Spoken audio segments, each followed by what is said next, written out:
चलो साथियों, रात की 12 साढ़े 12 बज गई है। चलिए समाज सेवा करने चलते हैं। आज तो पूरा दिन समाज सेवा के नाम रहा, पूरा राजसमंद रहा।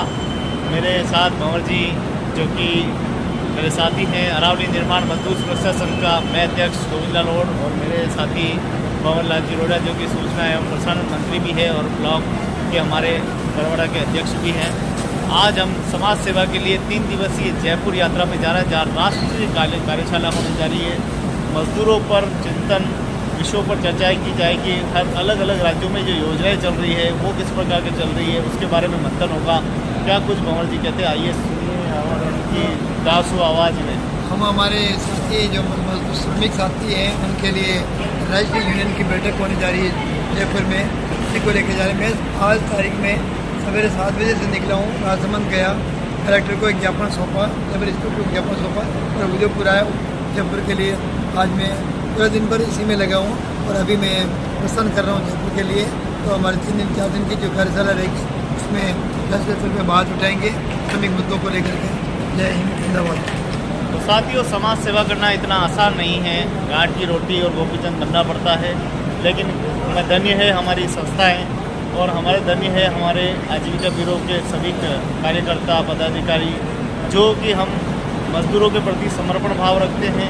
हमें समय समय पर अपने अधिकारों के प्रति जागरूक करते हैं, हमें सचेत करते हैं, सावधान करते हैं, और श्रमिकों के हक अधिकारों की हमें लड़ाई लड़ना सिखाते हैं। छोटी छोटी बारीकियों से हमें हर मार्गदर्शन करते हैं। इसीलिए हम लोग उन्हीं के निर्देशन में, उन्हीं के मार्गदर्शन के से हम ये काम कर पा रहे हैं। मजदूर भाइयों के सर्वांगीण विकास के लिए, मजदूर भाइयों के हितों की रक्षा के लिए कानून के बदलाव जो होने जा रहा है उसमें कैसे क्या हो रहा है, तो हर चीज़ हम बड़ी बारीकी से सीखते हैं। और ये जो समाज सेवा का काम है, ये क्षण जो है व्यर्थ न जाए। हमारी जो ये लड़ाई है ये अधूरी न रह जाए, इसलिए हम वीडियो बनाकर आपको बताते हैं कि हम कहाँ जा रहे हैं, क्यों जा रहे हैं, किस लिए जा रहे हैं, क्या करेंगे। तो आपको बता दें कि हमारी ये 3 दिन की यात्रा है, और 3 दिन की ये मस्त यात्रा रहेगी। मजदूर मुद्दों पे हम खुलकर चर्चाएं करेंगे। जहां हमें मंच मिलता है, हम मजदूरों की बात खुल के रखते हैं। मेरे साथी बुजुर्ग है, इतनी उम्र होने के बाद भी इनमें आज भी जोश युवा वाला है, मुझसे भी ज़्यादा युवा समझते हैं। जिंदाबाद। और हमेशा मजदूरों के हित के लिए और मजदूरों के विकास के लिए तन मन और धन से, ये देखिए घर से निकले हैं, सुबह निकले 8:30 बजे और रात की अभी 12:30 बज गई है। 12:30 बजे की ये हमारी ट्रेन लिखा असारवा एक्सप्रेस से हम जयपुर जाने वाले हैं। और जयपुर में देखिए जो कार्यशाला होने जा रही है 10, 11, 12 3 दिन की कार्यशाला है, और 3 दिन की कार्यशाला में हम लोग भाग लेंगे और मजदूर हितों की बात को हम रखेंगे। इसके साथ ही सभी श्रमिक भाइयों से भी निवेदन करते हैं कि अपने हक अधिकार के लिए आप ई मित्र में संपर्क कीजिए। कोई भी नई योजना आती है उनसे जुड़िए, और जो निर्माण श्रमिक अभी नहीं जुड़े हैं वो आप जल्दी ही BSW से जुड़ें और श्रम कल्याणकारी योजनाओं का लाभ उठाएं। आपके हक और अधिकार की लड़ाई लड़ने के लिए हमारा संगठन तत्पर है, तैयार है, संघर्षशील है और वचनबद्ध है। हम आपकी जितनी हो सके सहयोग करेंगे। हमारी यूनियन आपके साथ खड़ी है। अरावली निर्माण मजदूर सुरक्षा संघ आपके साथ, आपका साथ हमारा, आपका साथ और हमारा विश्वास, आपका विश्वास हमारा साथ। जिंदाबाद। बहुत बढ़िया। कैसा रहा? बहुत बढ़िया, शानदार। तो अरावली की इस पहाड़ियों के वाले उदयपुर के देश से चलते हैं गुलाबी नगरी जयपुर में, और देखते हैं वहाँ क्या क्या गुलाब मिलता है। क्या बात।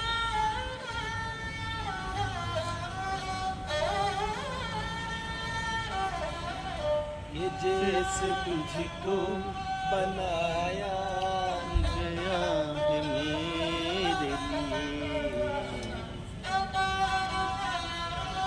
बनाया गया मेरे लिए। कभी कभी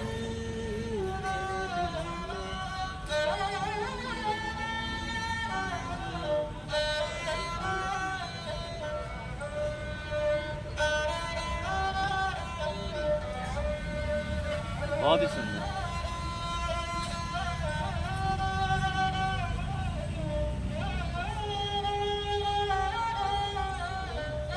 तो जयपुर में होटल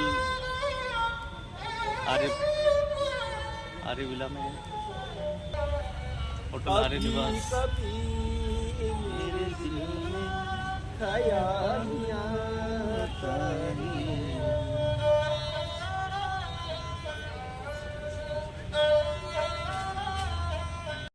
में जेब लगाई ना, दर्जी के शर्म करने आई ना। सूट हो या साड़ी मेरी जिंदगी बेचारी, सूट हो या साड़ी मेरी जिंदगी बेचारी।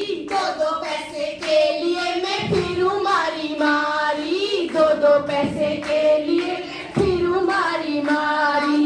इतनी सी बात इतनी सी समझ न आई ना, क्यों अब तक ये लगाई ना, क्यों इतनी सी समझ में आई ना, क्यों अब तक अकल लगाई ना। मेरे सूट में जेब लगाई ना, दर्जी के शर्म तने आई ना। मेरे सूट में जेब लगाई ना, दर्जी के शर्म तने आई ना। अनपढ़ भी चाहे पढ़े पढ़ी लिखी छोकरी, अनपढ़ भी चाहे मिले पढ़ी लिखी छोकरी। घर का भी काम करे और करे नौकरी, घर का भी काम करे और करे नौकरी। अपने पन की महक, अपने पन की महक मने आई ना, मेरी काम की मिली ताई ना। अपने पन की महक मने आई ना, अपने काम की मिली ना महताई ना।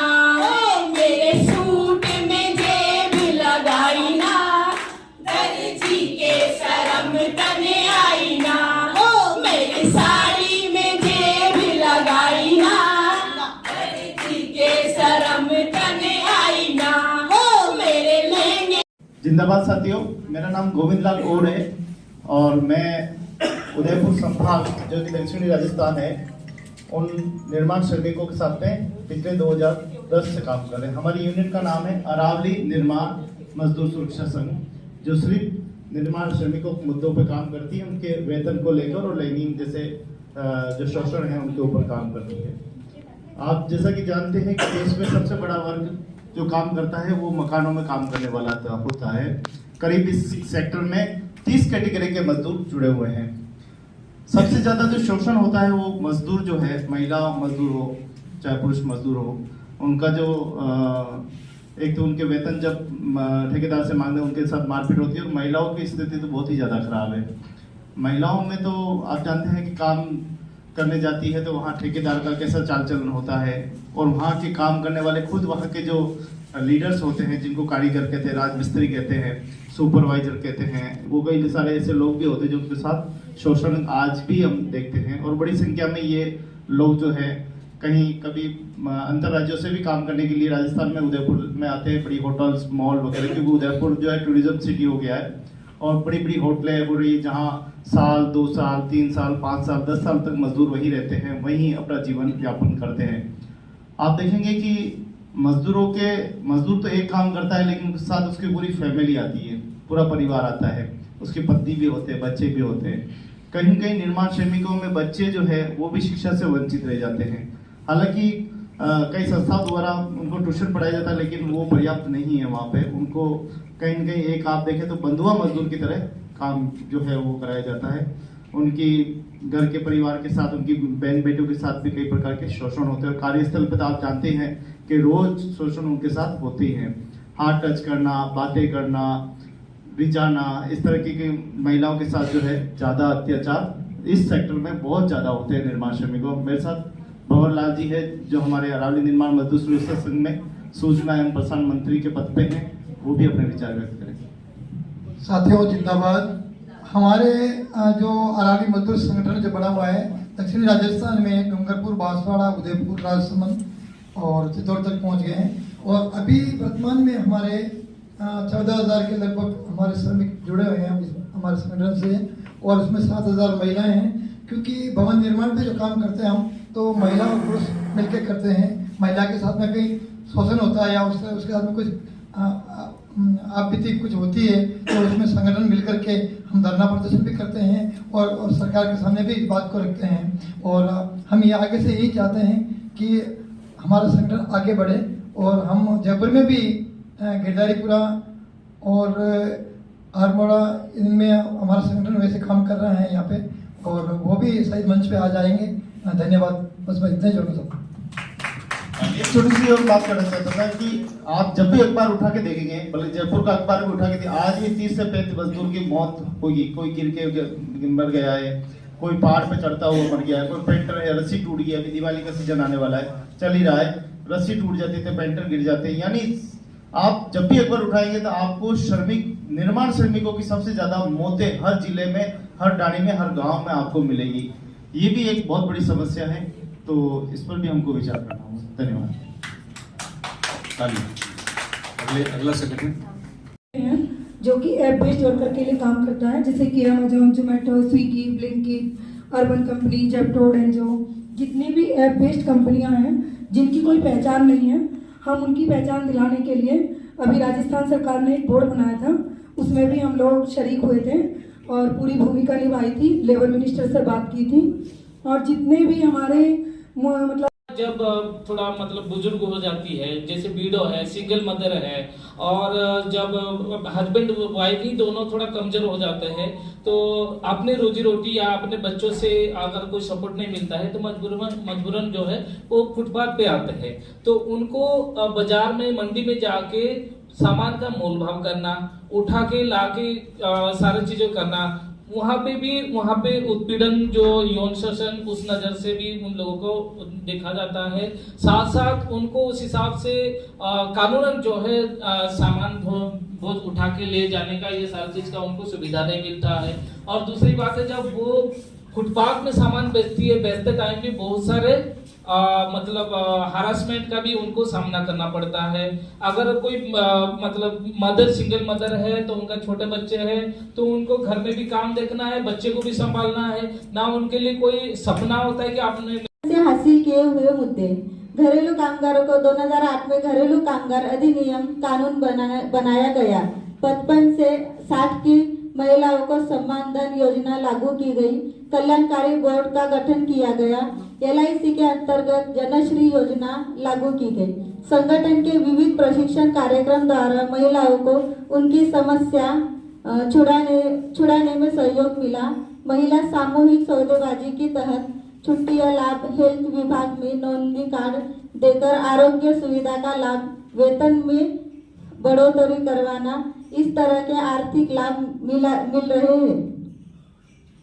कोरोना में महाराष्ट्र में घरेलू कामगारों के लिए 2,500 करोड़ रुपए संत जनाबाई योजना अंतर्गत मिले थे। बराबर से जैसे राशन वगैरह भी मिले, कितने जनों के पास ऐसे ब्लैक से खाने की ताकत नहीं है, तो इस वजह से यही बात है।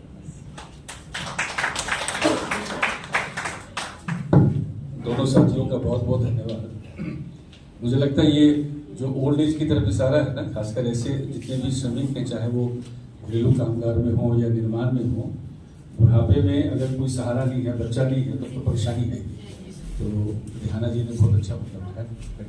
अच्छा, अभी हम लोग चाय का एक छोटा ब्रेक लेंगे। हिंसा होती थी क्षेत्र के आधार पर, जाति के आधार पर, और एक महिला होने की। तो इस तरह की हिंसा जब झेलती थी, जब यूनियन की शुरुआत हुई, शुरुआत में इन सब मुद्दों को लेके हम लोगों ने काम शुरू किया कि जिससे वो अपना जीवन तो अच्छे से जी सके, क्योंकि महिला है तो क्या हुआ, सम्मान पूर्वक जीने का उसका अधिकार है। इस तरह शुरुआत हुई। अभी हमारी 42 जगह मीटिंग होती है। जयपुर के अलावा अलवर, अजमेर में भी हमारा काम शुरू हुआ है। अजमेर में हमारी 8 जगह मीटिंग होती है। और ये मीटिंग की शुरुआत क्यों हुई? ये मासिक मीटिंग की शुरुआत हमने इसलिए की कि जब हम घर घर जाके महिलाओं से संपर्क कर रहे थे तो बहुत सारी दिक्कतें सामने आ रही थी। तो उन दिक्कतों को हम कैसे हल करें, एक एक के घर नहीं जा सकते थे, तो वही महिलाओं से निकल के आया क्या हम एक जगह ऐसी तय करें जहां आके हम अपनी समस्या बता सकें। तो ये सभी जो जयपुर के जितने पार्क हैं, पार्कों में हम लोगों ने मासिक मीटिंग शुरू करी। पार्क में बहुत सारी दिक्कतें आई, कि हम सरकार का नाम ले लेके जो मालिक थे उन्होंने कहा हम मीटिंग नहीं करने देंगे, या फिर जो लोकल जो लोग रहते हैं विकास समिति वाले उन्होंने कहा मीटिंग करने नहीं देंगे। लेकिन हमने कहा कि संविधान में तो सबको जीने का अधिकार है और कहीं पे भी आने जाने की वो रख सकते, तो ये पार्क किस लिए है। तो फिर हम लोगों ने ये लड़ाई लड़ी और हम अब सभी जयपुर में सभी जगह पार्कों में हमारी मीटिंगें होती हैं और ये मीटिंग से बहुत सारी चीजें हमारी निकल के आई कि किस तरह से हमको अपने संगठन को मजबूत करना है।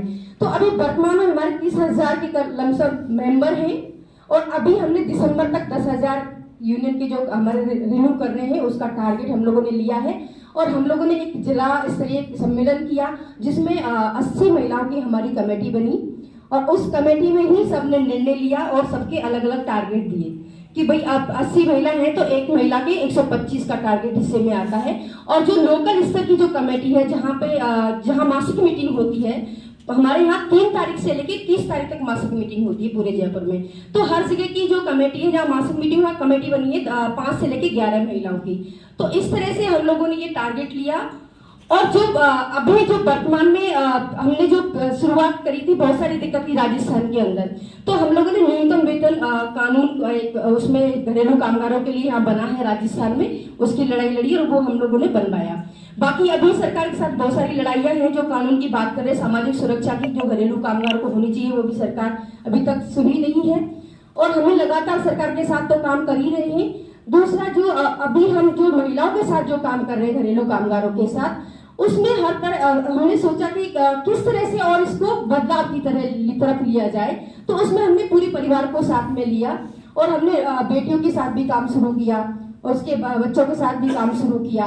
उसी में ही हम लोगों ने देखा कि अभी महिला है वो किस तरह से अपने घर को देख रही हैं। जब पति है, बच्चा है, किससे तो पहले तो क्या वो बच्चों को पढ़ाते नहीं थे, अगर गांव से आएंगे, पूरा परिवार गांव से आया तो बेटी को भी काम पे लगाएंगे और बेटे को स्कूल भेजेंगे। लेकिन लगातार जब हम लोगों ने मीटिंग करी, ट्रेनिंग करी, तो फिर बेटियों को भी अभी स्कूल जाने लगी हैं बेटियां, और बेटियां पढ़ के डिग्री भी हासिल करी है, होटल मैनेजमेंट का कोर्स किया, आज दुबई में भी नौकरी कर रही है ये संगठन से सोच लेके।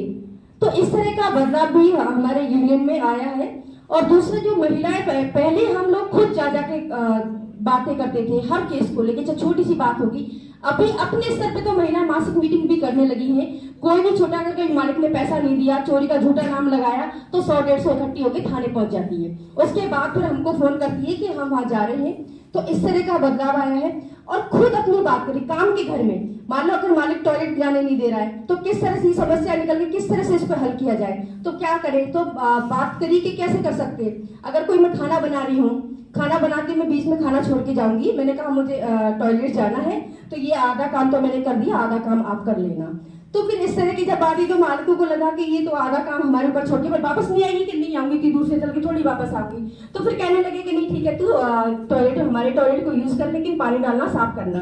तो इस तरह से छोटी छोटी जो जीत वो हासिल करी, वो बहुत मुश्किल था लेकिन किया। और आज पूरे जयपुर के अंदर महिलाएं अपने बहुत मतलब कम ऐसे घर होंगे जिसमें टॉयलेट जाने नहीं देते, खुद मालिक खुद ही कहते हैं कि हमारे टॉयलेट में आप जाओ। और दूसरा नाम से बुलाते हैं, पहले भाई कह के बुलाते थे, अब नाम से बुलाएंगे, दीदी कहेंगे और कुछ तो मैडम भी बोलते हैं। इस तरह से ये बदलाव हमारे यूनियन की वजह से आया। दूसरा जब काम के घर में वो जाती है तो पैसे की बात है, पहले मालिक ने कहा कि इतने पैसे दूंगा ये काम करना पड़ेगा, अब महिला कहती इतने पैसे लेंगे और ये इस काम के इतने पैसे लेंगे। तो इससे सरकार ने भी न्यूनतम वेतन में बढ़ोतरी करी और महिलाओं ने अपने स्तर पे भी पैसा बढ़वाया है। बोनस हर साल वो बोनस की मांग करती हैं और वो बोनस लेती भी हैं। इस मुद्दे पर भी हमारी बहुत समझ बनी। इसके साथ साथ भेदभाव कितने तरीके के समाज में, और ये कौन बनाता है, सिर्फ ये कह देना नहीं पुरुष बनाता है, नहीं, इसमें कौन कौन लोग शामिल हैं, कि कितने तरह के भेदभाव कौन बना रहा है। इस मुद्दे पे पहले हमने अपनी समझ बनाई, फिर जब हम बस्तियों में मुद्दों को लेकर गए तो शुरुआत में तो हम लोगों को बहुत दिक्कत हुई, क्योंकि जेंडर जब हम लोग राइट्स पे काम करते थे तो लोगों ने कहा मैडम मीटिंग करो, मीटिंग, आप क्या बातें कर रहे हो, ये तो हर परिवार में होता है। तो मीटिंग में इन मुद्दों को लाना भी अंदर एक चुनौती थी कि हम कैसे इनसे बातचीत शुरू करें। इसके लिए अलग अलग गीत, नाटक हम लोगों ने माध्यम बनाए कि डायरेक्ट बात करेंगे तो शायद स्वीकार नहीं होगा। गीत बनाए गए, नाटक बनाया कि हो सकता है इससे वो लोग जल्दी समझ पाए। कुछ खेल हम लोगों ने तैयार किए कि खेल के माध्यम से वो लोग समझ पाए। तो अभी पूरी तरह से नहीं, पर एक प्रयास है कि इस मुद्दे पर हम अपनी भी समझ बनाएं। तो अभी अच्छी पहुंच है और हमारी भी मासिक मीटिंगें होती है, चाहे वो चौपटी हो चाहे बस्ती हो। अभी सरकार से लड़ाई चल रही है कि चौपटियों पर वो महिला शौचालय, क्योंकि पुरुष तो कहीं भी जाके कर लेता है बहुत ज्यादा, लेकिन महिलाओं के लिए बड़ी समस्या है कि चौपटियों पर वो टॉयलेट नहीं कर पाती, पानी की समस्या, छाया की समस्या। तो ये मुद्दे भी हम बहुत गहनता सरकार के बीच उठा रहे हैं। और अभी हम जो निर्माण श्रमिकों के युवा बच्चे हैं उनके साथ भी काम कर रहे हैं, क्योंकि हम अधिकारों के साथ तो काम कर रहे हैं, काफी सालों से अधिकारों के लिए संघर्ष कर रहे हैं, लेकिन मूल्यों के साथ काम नहीं कर रहे। जो संविधान के मूल्य हैं उनको भी बराबर साथ लेके चलना जरूरी है, क्योंकि हमने अधिकारों पे काम किया, कहीं ना कहीं वो अधिकार एक तरफ रह जाते हैं और वो पूरा धराशायी हो जाता है मामला। तो हमने सोचा कि कहीं ना कहीं मूल्यों पे भी काम करना चाहिए। तो अभी निर्माण श्रमिकों के बच्चों के साथ हम एक संविधान मित्र मंडल चलाते हैं। उसमें हमारे लगभग 3 बस्तियों में मासिक मीटिंगें होती है, 14 तारीख और 26 तारीख ये सब मीटिंग है। क्योंकि 26 तारीख इसलिए तय की गई क्योंकि वो संविधान दिवस के रूप में और 14 तारीख अम्बेडकर जयंती के रूप में, तो वो नियमित एक चर्चाएं होती है, उसमें संवाद होता है, बातचीत होती है। फिर उसमें क्या मूल्य है, हमारे संविधान के क्या मूल्य है, न्याय, समता, स्वतंत्रता और बंधुता। तो परिवार तक मूल्य पहुंचेंगे तो क्या वहां से थोड़ा बदलाव आना शुरू होगा। तो ये सब अभी काम संगठन कर रहा है। और गौरव भाई थोड़ा सभी को जिंदाबाद। मोहित भाई ने बहुत ही विस्तार से यूनियन के बारे में, संगठन के बारे में बताया है। कुछ चीजें थी जो मैं आपको बताता हूँ। एक तो BOCWF की जो स्कीम्स है उसका जल्द से जल्द मजदूर को फायदा मिले, उनकी स्कीमें मजदूर तक जल्दी पहुंचे, इसके लिए काम करते हैं, सरकार से बात करते हैं। जो लेबर डिपार्टमेंट जयपुर का जो है वहाँ पे कुछ समस्याएं आती है मजदूरों को, उनको लेकर के हम सरकार से बात करते हैं, अधिकारियों से बात करते हैं। कुल मिलाकर के हमारा एक उद्देश्य है कि रोटी, कपड़ा, मकान और सम्मान, ये 4 चीजें हर मजदूर का हक है, उससे मिलना चाहिए। हम इस इलाके में रहेंगे। एक बात और जोड़ूं मैं कि हमने एक चर्चा और करी थी कि मजदूर वर्ग थोड़ा शराब में ज्यादा है। तो हमने बात की थी चौपटी पे कि महिला जब दोनों काम करके साथ आ रहे हैं तो वो श्रमिक साथी तो जाएगा ठेके की तरफ और महिला जाएगी चूल्हे की तरफ। तो ये बहुत बड़ी गहरी है, समानता है। तो उस पर भी हम निरंतर संवाद और कठपुतली के माध्यम से भी हम बात करते हैं, इससे मजदूरों को छोटे छोटे तरीकों से भी समझ सके। धन्यवाद। मेरा नाम सिस्टर कीर्ति है और मैं एक रिलीजियस होते हुए भी ये महिलाओं के लिए मैं काम करती हूँ कि जो घरों में झाड़ू पोछा, कपड़ा बर्तन का काम करती है, डोमेस्टिक वर्कर्स है, जिसका समाज में कोई सम्मान नहीं, उनके काम का कोई महत्व नहीं समझते, काम का कोई सम्मान नहीं देते।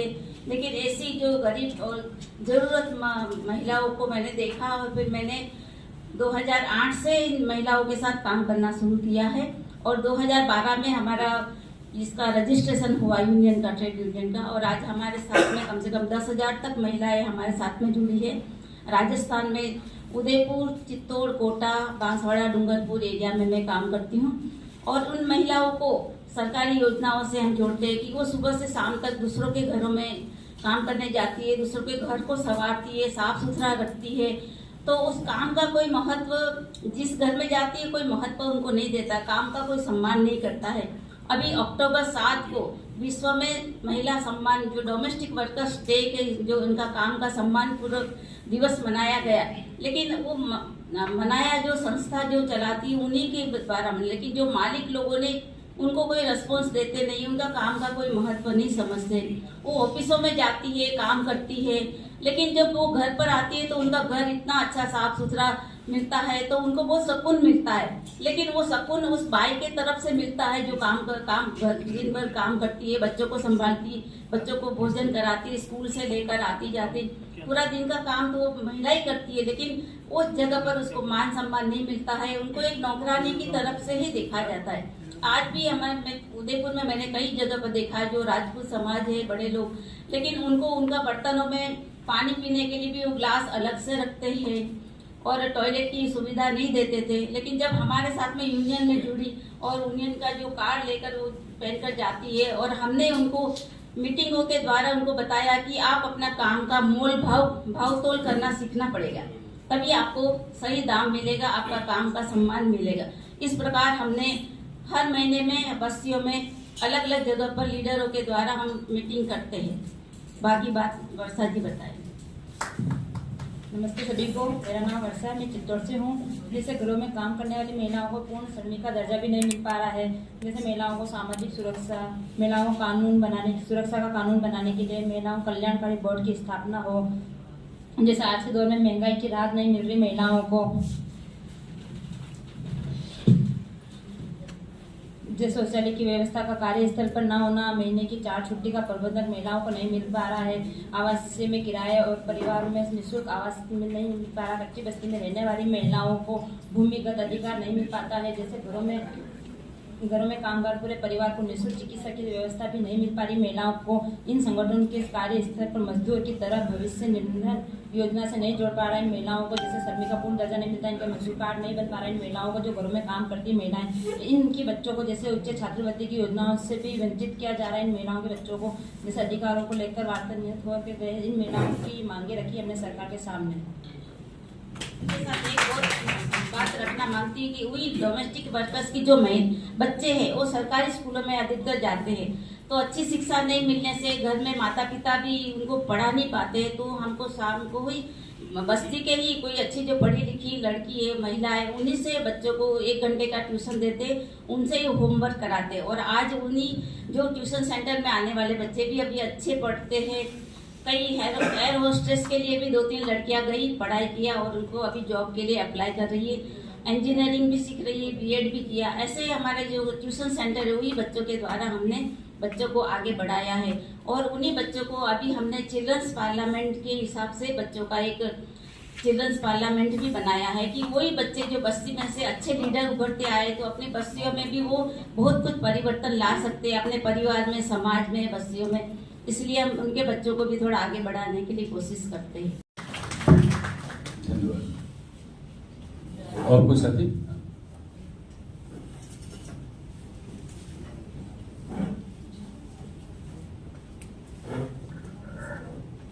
और 2011 में जो दिल्ली में पहली घरेलू कामगार संगठन जो यूनियन रजिस्टर्ड हुई है, वो दिल्ली घरेलू कामगार संगठन 2011 में रजिस्टर्ड हुई है। और आज हम लोग बहुत सारे जे कॉलोनी में और बस्तियों में काम कर रहे हैं लगातार, और इनके अधिकारों को लेकर हम काम कर रहे हैं कि इनकी भी एक पहचान हो और इनके लिए एक सामाजिक सुरक्षा का कानून बने, न्यूनतम मजदूरी तय हो और इनकी एक और लगातार इन लोगों के साथ इनकी 4 छुट्टी होनी चाहिए। इनके स्वास्थ्य के लिए ईएसआई का कार्ड बनना चाहिए, क्योंकि जब भी हम बीमार होते हैं तो जो पूरा महीना हम कमाते हैं वो डॉक्टर के पास दे आते हैं। और साथ ही जो हम काम पर आ रहे हैं और जा रहे हैं उसके बीच में पहले और बाद में हमारी एक सुरक्षा होनी चाहिए, एक कमेटी का गठन होना चाहिए। मान लो अगर घरेलू कामगार महिलाओं के साथ कुछ भी दिक्कत आती है तो वो कमेटी इसको सॉल्व कर सके। और दूसरी बात, लगातार हम महिलाओं के ऊपर जो घरेलू कामगार महिलाएं हैं, सबसे कॉमन चीज है अगर हम ये बोलेंगे कि हमारी तनख्वाह बढ़ा दो या वो हमारे साथ गलत कर रहे हैं तो वो सीधा चोरी का इल्जाम लगा देंगी और काम से निकाल देंगी। तो ये मानसिक पीड़ा जो उन महिलाओं के बीच में होती है उसके लिए उनके साथ लगातार, क्योंकि अगर हम संगठित नहीं होंगे तो ऐसी समस्या तो आती ही रहेगी।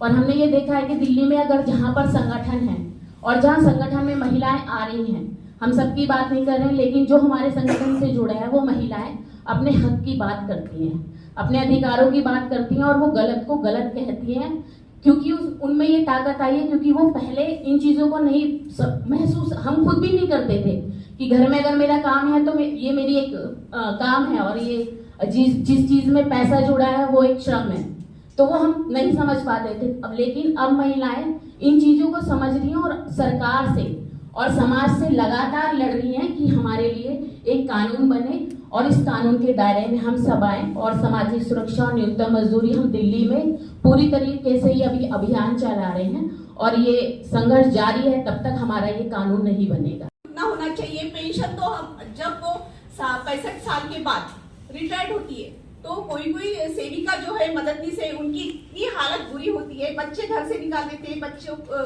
कोई उनका ये नहीं करता, पालन पोषण करता नहीं, उनकी बहुत हालत खराब है। तो ये जो पेंशन है केंद्र सरकार ने भी ध्यान देना चाहिए पेंशन की तरफ, वो पेंशन लागू होना बहुत जरूरी है। हमारी सेविका मददनीश जो इतने साल तक सेवा देती है, ग्राउंड लेवल में काम करती है, तो उनका जो पेंशन का मुद्दा है वो जरूर होना चाहिए, हमारी मांग है। धन्यवाद।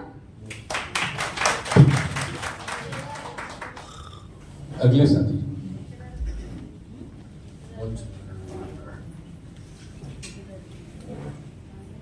मोजले तर 15 ते 18 तास त्यांना काम करावं लागतं, परंतु 18 तास काम करून त्यांचा मोबदला मात्र त्यांना जर आपण याच्या हिशोबात काढलं तर मला वाटतं की ते फारच कमी असतं, म्हणजे काय नसल्यात गणत असतं, जे की ते त्यांच्या घरापासून खूप साऱ्या ठिकाणी म्हणजे लांबवर असतात. त्यांना माहीत पण नसतं की कुठल्या जिल्ह्यामध्ये आहो किंवा कुठल्या राज्यामध्ये आहो की कुठल्या आपण कोणाच्या शिवारात आहो हे असं त्यांना कळत सुद्धा नाही. अशा ठिकाणी ते जर आजारी पडले तर त्यांना अंगावर दुखणं काढल्याशिवाय कुठलाच पर्याय नसतं, आणि जर त्यांना सहन होत नसेल तर त्यांना आगाऊचे जे पैसे घेतले जातात तर ते 1.5 दुप्पट त्यांना वसूल करून द्यावं लागतात, आणि जेणेकरून पिढ्यानपिढी म्हणजे या पुढच्या वर्षी त्यांची इच्छा जरी नसली ऊसतोडीला जाण्याची तर गेल्या वर्षीच्या उचलामुळे त्यांना जाणं भाग पडते. कि अगर वो महिलाओं को दिक्कत है, वो दिक्कत समझने में वो लोग बड़ी मुश्किल है या समझते ही नहीं है, इसलिए बहुत सारी महिलाओं का जो शुगर केन कटिंग वाली महिला है उनका यूट्रस भी निकाला हुआ है, क्योंकि काम करना ये बहुत ताकत का काम है। शुगर केन कटिंग करना वो बहुत हार्ड होता है, और वो कटिंग करके जमा करके वो पूरा बोझा सर पे उठाना, ये काम महिलाओं यानी पुरुषों के साथ में महिला भी उसी तरह का काम ये लोग करते हैं। तो इनका जो संगठन है वो चाहती है, क्योंकि मजदूरी जो है वो पुरुष के ही नाम से मिलती है, महिला अगर काम करती है लेकिन महिला के नाम से वो मजदूरी नहीं मिलती, तो इसलिए इन्होंने ये संगठन स्थापन किया है। और वो संगठन में महिला की मजदूरी जो है कि महिलाओं का जो हिस्सा है वो महिलाओं के पास ही मिलना चाहिए, ऐसा इनका मकसद है, इसलिए ये लोग काम घर में रखती है तो भी वो सुरक्षित नहीं है, और अगर साथ में लेके जाते हैं तो भी वो सुरक्षित नहीं है, क्योंकि वो जहाँ जाते हैं खेत में वो गांव से 10-15 किलोमीटर, कभी कभी तो 20 से 25 किलोमीटर ज़्यादा अंतर होता है, वहाँ वो डेरा डाल के रहते हैं। तो इसीलिए वो बच्चियों के साथ में लेके जाती है, मगर वहाँ वो सुरक्षित नहीं होती। सुरक्षित क्यों नहीं होती कि जो खेती वाले जो मालक होते हैं उन बच्चों के ऊपर नजर रहती है कि अभी उनके माँ बाप जैसे कि वो काम पे गए हैं, अभी बच्चियां हैं साथ में, तो छेड़छाड़ का प्रकरण जो है ज़्यादा से ज़्यादा होता है। और एक बात ऐसी है कि वो जहाँ जाते हैं वहाँ कोई शौचालय नहीं होता, कोई बाथरूम नहीं होते हैं, तो वो उन लोगों को क्या करना पड़ता है कि जब मतलब दिन निकलने से पहले जैसे 3 बजे वो उठते हैं तभी वो जाते हैं बाहर शौच के लिए, तो तभी भी वो जो खेती वाले लोग होते हैं, किसान लोग, वो उनके ऊपर नजर रख के रहते हैं कि अभी महिलाएं आई है अंधेरे में, तो कभी कभी मतलब उनके ऊपर अत्याचार भी होता है। तो हम जब काम कर रहे हैं हमारे संगठन के, हमारा ऐसा मतलब कहना है कि उन लोगों के लिए ये बेहतर घर हो, दूसरा कोई नहीं है तो एक चलता फिरता शौचालय तो हो ही हो, जो कि महिलाओं सुरक्षित रख सके। और अभी मतलब हम जहाँ काम करते हैं इतने दिनों से लोग काम करते हैं, 20-25 साल हो गए, अभी बूढ़े हो गए, उन लोगों को अब काम नहीं होता है और गांव में कुछ काम भी नहीं मिलता है, तो उन लोगों का क्या है, अब तो उनको काम नहीं होता है, तो उनके लिए पेंशन की योजना शुरू करें, और वो लोगों के मतलब उन लोगों को वहाँ खेती में कुछ मतलब मानधन दे के रखे कि वो बच्चों के वो सुरक्षा कर सके। जैसे की अभी एक महत्वाचं सांगते की जे प्रेग्नेंट महिला असतात त्या पण या कामासाठी बाहेर जातात, त्या 9 महीने की गरोदर महिलाएं पण काम पे जाती है, उनको भी 30-35 किलो की वो उसका झूड़ा रहता है, वो सर पे लेके सीढ़ियों पे चढ़ना पड़ता है ऐसा ऊंची तक, मतलब ट्रक के ऊपर, तो उनको भी ना चढ़ना पड़े, उनको भी मतलब जैसे कर्मचारियों की छुट्टी रहती है उनको छुट्टी मिले, मासिक मतलब पीरियड्स के टाइम पे उनको छुट्टी मिले, उनको जब डिलीवरी होती है तभी उनको छुट्टी मिले, क्योंकि वो महिलाएं खेती में डिलीवरी करती है और दूसरे दिन से काम पे जाती है। वो हमारा संघर्ष चल रहा है कि उनको छुट्टी मिले।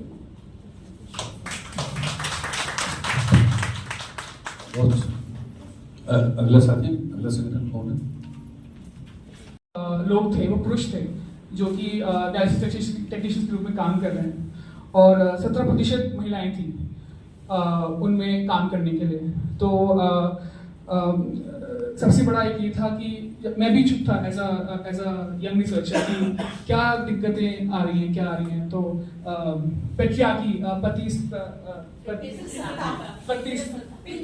पितृसत्ता, पेट्रियार्की, तो मेरे बाद में वो बात खटकी और मैंने पूछा, तो जो भी वर्कर्स थे उनसे बात हुई कि हमारे यहाँ पर पुरुषों को डायलिसिस टेक्नीशियंस के रूप में देखा जाता है, महिलाओं को नहीं देखा जाता। और उस रूप से एक काफ़ी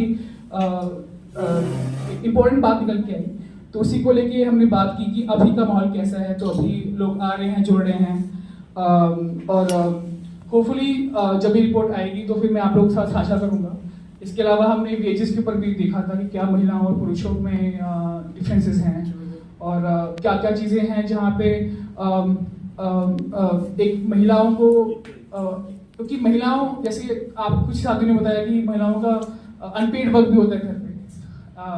एक तो वो अपनी कार्यस्थल पे काम कर रही हैं और कुछ घर पे काम कर रही हैं। तो उस पर भी हमने बात की। तो मुझे एक ने बोला कि भैया हम तो दो जगह काम करते हैं और तनख्वाह में एक ही मिलती है। तो वो भी मेरे लिए एक नई समझ बनी। बाकी होपफुली आने वाले कुछ दिनों में मैं साझा करूँगा आपके साथ। धन्यवाद। और हम लोगों ने कुछ चार्टर ऑफ डिमांड बनाई है जिनमें हमारे बहुत सारे मुद्दे हैं। उन मुद्दों को बार बार उठा रहे हैं। उनमें से कुछ मैं मुद्दे बताना चाहता हूँ। जैसे कि हमारा एक महिलाओं के लिए सबसे बड़ा उसमें जो मुद्दा है, जैसे कि महिला काम करती है वहाँ पे, तो वहाँ एक 22 kg का वेट होता है उनको, क्या है, लेकिन 22 से ज़्यादा वेट आ जाता है।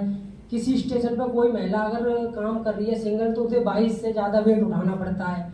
और बाकी उनके लिए हम वहाँ पर क्रेच, शिशु गृह की डिमांड हमने रखी है।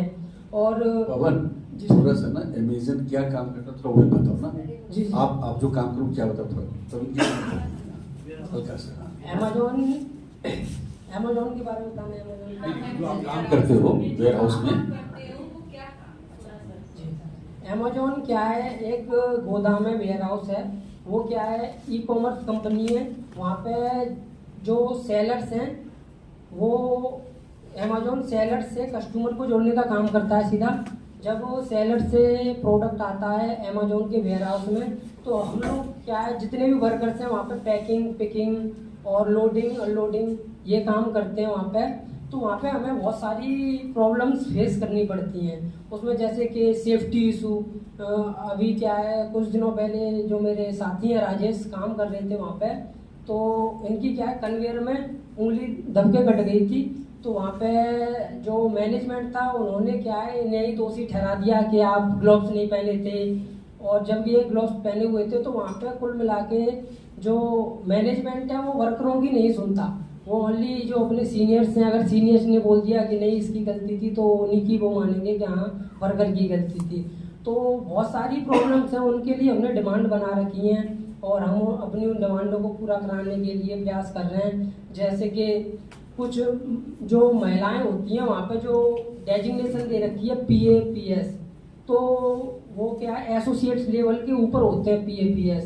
तो जो महिलाएं होती हैं उनसे क्या है, वो एक मिसबिहेव कर देते हैं, कैसे भी बोल देते हैं। जो महिलाएं होती हैं उनसे तू करके बात करते हैं। और अगर कोई महिला बोलती है कि मैं तुम्हारी कंप्लेंट करूंगी HR पे, तो बोलते हैं तू क्या करेगी, HR मेरे बैठने वाला है। तो ऐसे करके महिलाओं के खिलाफ वहाँ पे बहुत सारी गलत बातें भी की जाती हैं। फिलहाल मुझे एक लड़की ने बताया था जो कि अमेजोन में काम करती थी, वो गई थी ज्वाइनिंग करने, रीज्वाइनिंग करने। तो जो वहाँ पे एक डिपार्ट है LND, लर्निंग एंड डेवलपमेंट। तो वहाँ उन्होंने बोला कि सर उन्होंने अपने डिपार्ट का नाम बताया C-Return, कि सर मैं ऐसे ऐसे उस डिपार्ट में काम कर चुकी हूँ, तो जो मेरी ज्वाइनिंग है आप उसमें करवा दीजिए। तो जो LND का जो मैनेजर था उसने बोला नहीं मैम, यहाँ पे सिर्फ जो आउटबाउंड डिपार्ट है जहाँ से सामान जाता है उसमें ही हायरिंग है।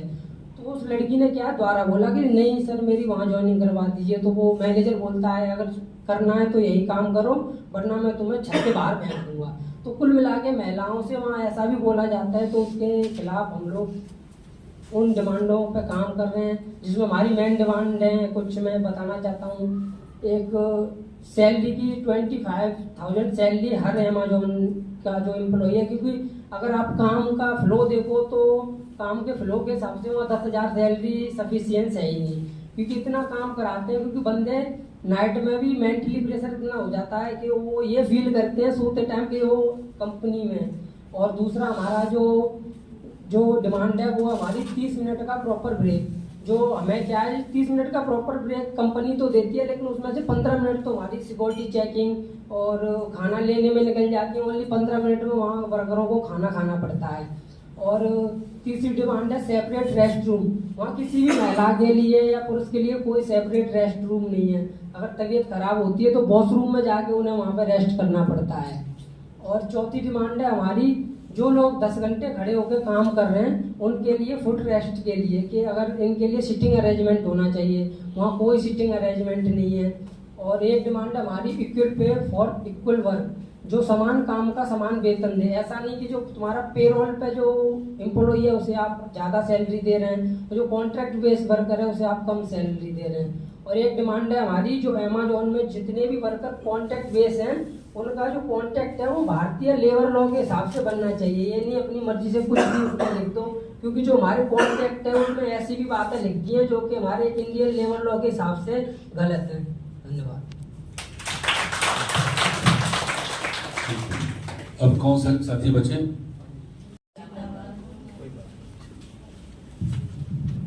हम लोग गुजरात से है, अहमदाबाद से, और हमारा संगठन है मजदूर अधिकार मंच। मजदूर अधिकार मंच अहमदाबाद में 2008 से शुरू हुआ था और 2009 में इनका पंजीकृत हुआ।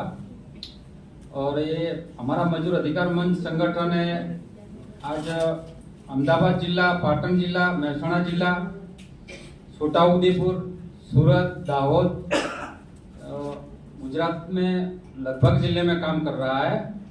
और हमारा संगठन यही काम कर रहा है, जो असंगठित क्षेत्र के मजदूर है, संगठित क्षेत्र के मजदूर है, इनके ऊपर काम कर रहा है।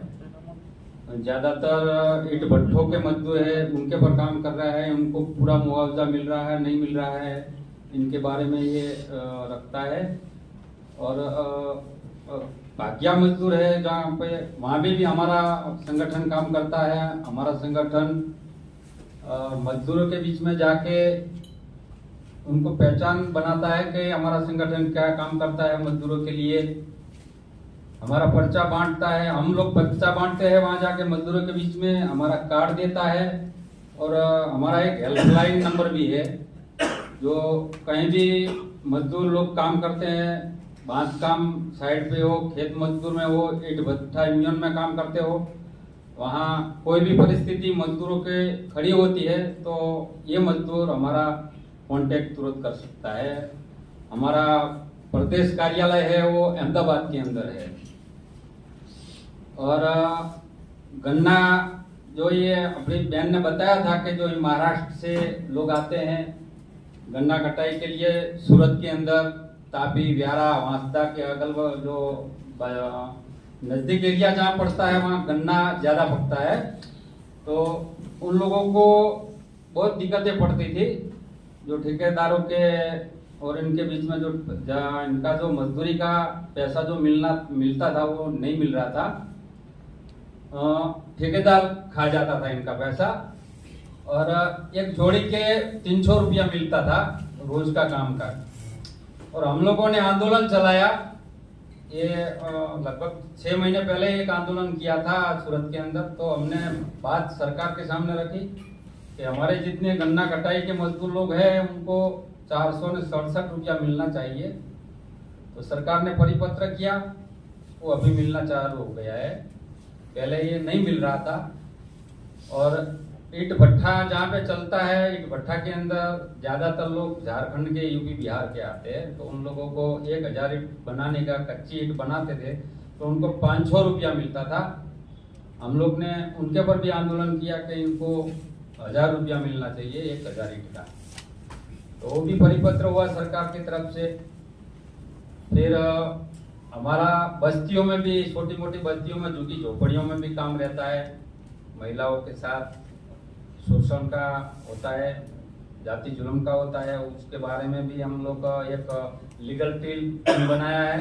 वो टीम हमारी काम करती है और तुरंत इनको इन्फॉर्म करती है, बोलती है कि ये जगह पे ऐसा ऐसा हादसा हुआ है, इनके साथ ऐसा मारपीट हुआ है, इनके साथ ज़्यादातर हुआ है, तो ये टीम पहुंच जाती है। अभी तक बहुत सारे ऐसे केस आए हैं, जो रेप के केस आए हैं, छेड़ती के केस आए हैं, जो ये हमारी लीगल टीम है वो सीधा ये ऐसे इश्यू में तो सीधा पुलिस केस ही करवाती है और इनको सजा शिक्षा दे वैसा प्रावधान करवाती है साथ में रहके। जो कच्ची बस्ती में लोग रहते थे, प्रवासी मजदूर जो यूपी, बिहार और झारखंड से जो 10 साल से पहले जो रहते थे लोग, उनके झुग्गियाँ झोपड़ियाँ वो गिराई जाती थी जो नगर पालिका द्वारा। तो हमने ये काम किया, उनके पर स्टे लाया कि जो लोग 10 साल से रह रहे हैं अपने बच्चा परिवार के साथ, तो उनकी झुग्गियाँ झोपड़ा तोड़ना नहीं चाहिए, उनको व्यवस्था पहले कर दो फिर तोड़ो। तो अभी कोर्ट में हम लोग पहले सरकार ने नहीं माना तो हम कोर्ट में गए, तो कोर्ट ने अभी हाई कोर्ट ने स्टे आया है। तो जितने अहमदाबाद के अंदर 10 साल से जो बाहर के प्रवासी मजदूर लोग रह रहे हैं, उनके झुग्गी झोपड़ा नहीं तोड़ना ऐसा फरमान हाई कोर्ट ने किया है। और जहाँ पे महिला काम करती है ज़्यादा कंस्ट्रक्शन लाइन पे, तो इनके साथ में छोटे छोटे बच्चे होते हैं, तो इनके पढ़ाई छूट जाती है। तो हम लोग ने एक कैंप बनाया है कि इनकी जो बस्तियों में रहती है और जहाँ निर्माण अधिक काम होता है, तो जहाँ 100 के अधिक परिवार जो रहता है, तो इनके वहाँ पर अपने ट्यूशन क्लास चालू करता है हमारा संगठन, और वहाँ भी पढ़ाई शुरू करवाते हैं और किताबें भी फ्री में मुफ्त में हमारा संगठन देता है। हमारी एक लीगल टीम है, वो हर एक एरिया के अंदर काम करती है। अभी तो दूसरे जो राज्य में के लोग हम यहाँ काम करते हैं गुजरात में, वहाँ भी झारखंड में भी जाता है, वहाँ भी ये लोगों को बोलता है कि जो तुमको पैसा पूरा मिलता है कि नहीं गुजरात के अंदर, वो बताओ, वैसे काम मत करो कि जो तुम ठेकेदार लेके आते हैं हम वैसे ही काम करके चले जाते हैं। जिंदाबाद।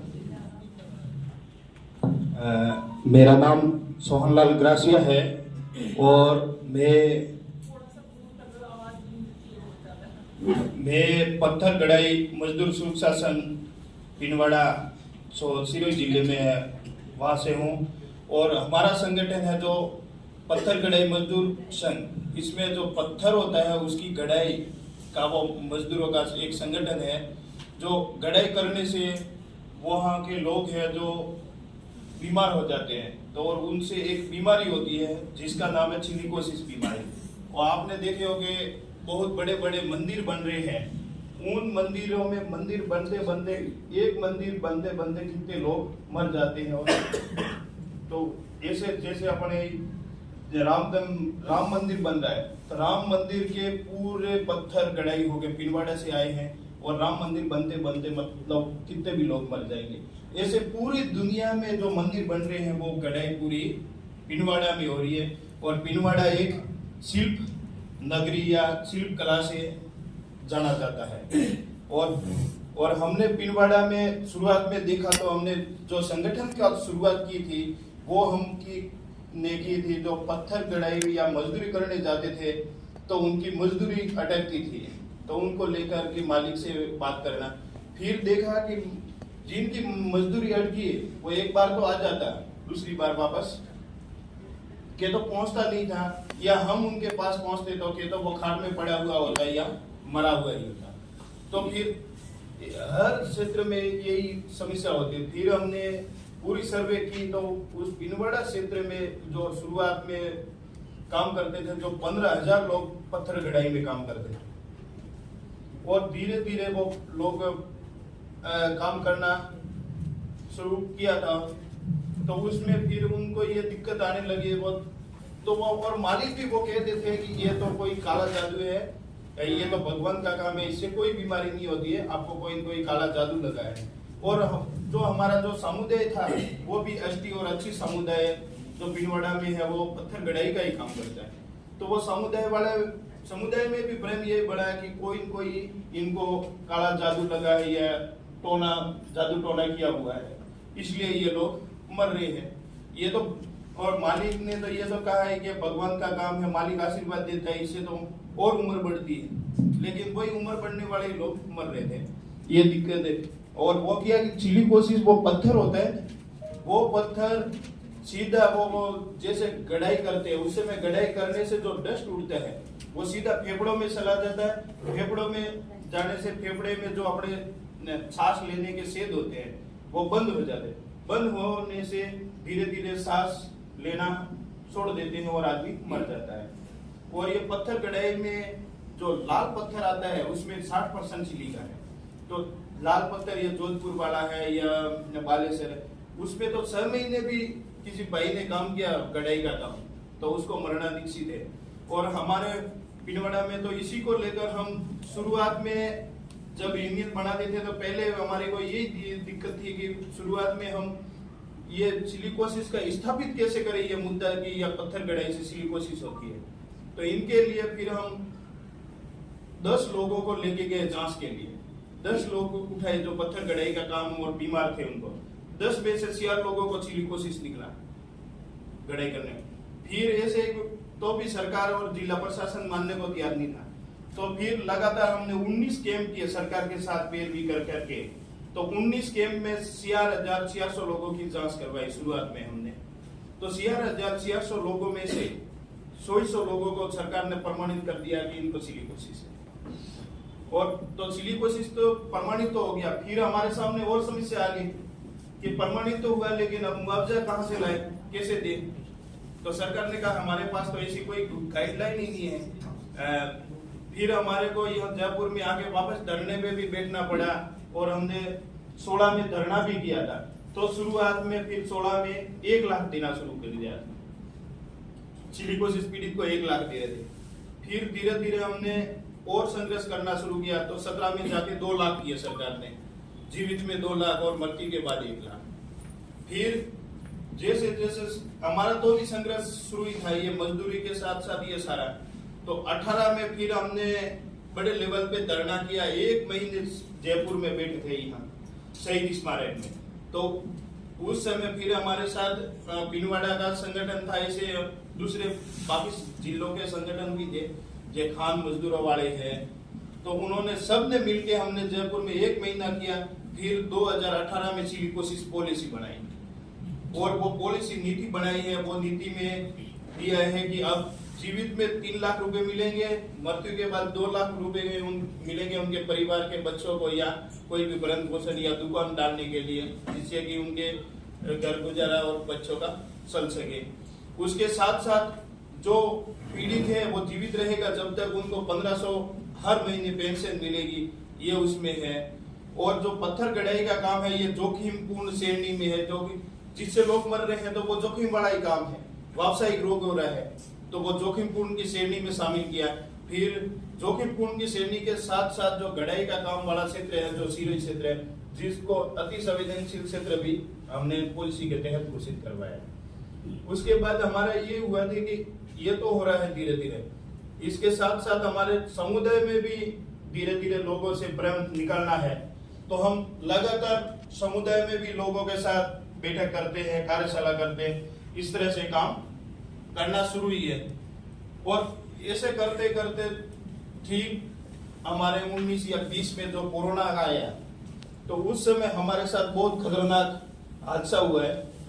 जो हमने उससे पहले एक थोड़ी मांग की थी कि मजदूरों को समुदाय में गांवों में जाके जागरूक करना शुरू किया और मजदूरों को बताया कि अपना हक है वो तो मांगना है, आपको पीएफ मांगना है, काम कर रहे हो, ईएसआई की पर्ची मांगनी है, आपका कितना वेतन कट रहा है वो अपना हक है वो मांगना है। तो जब मजदूरों ने मांगना शुरू किया तो उनको मालिक को लगा कि अब तो ये जागरूक हो गया है। और फिर हमने मजदूरों के दिमाग में जैसे हम बैठक करते तो मजदूरों के दिमाग में आता है कि पीएफ ईएसआई ये भी ठीक है, इसके साथ साथ हमारे को मजदूरी भी ये जोखिम बड़ा काम है और बहुत कम है, जो 650 रुपए की मजदूरी थी। तो लोग तो मर रहे हैं और 650 तो अपने को पैसा बढ़ाना चाहिए। इसको लेकर फिर हमने 19 में हड़तालें की। तो 7-8 दिन हड़तालें, तो पूरा पिनवाड़ा हमने पूरे कारखाने बंद कर दिए। तो उसमें भी हमारे साथ ये हुआ कि मालिकों ने किसी मालिक भी 248 फैक्ट्री है, एक फैक्ट्री नहीं थी, अलग अलग थी। तो हर फैक्ट्री में तो मालिकों ने भी हमारे मजदूरों को तोड़ने का साजिश रही। किसी को कहा कि आपको तो 700 रुपए दे देंगे, ये तो 50 रुपए की ज्यादा मांग कर रहे हैं, आपको 50 नहीं 700 रुपए देंगे, आप निकल जाओ, धरने में मत आओ।